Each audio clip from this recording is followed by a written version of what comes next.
For the bit heads in the audience, just talking about the life of a video recording, the way we do it is we think important, and that is everyone will tell you about how great their video compression is.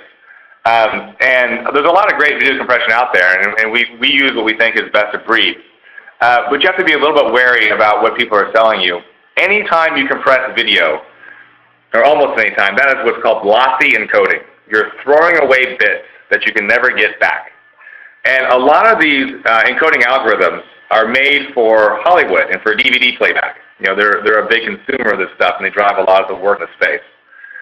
And so you can imagine that what you want to have for DVD playback is very smooth frame rate, for example.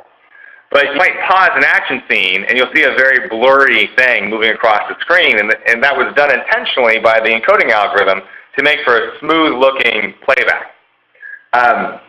That's a problem if you're trying to freeze a frame and see what someone's face looks like when they're moving across the field of view of the camera. So it's important to go for the least lossy encoding possible.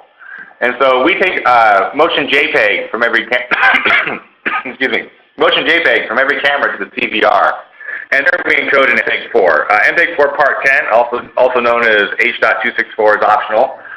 We don't think it's the best one. It's more lossy than straight MPEG-4, but we can do it. And then we upload from the CVR to the cloud. Everything's stored in the cloud, and you play back through standard browser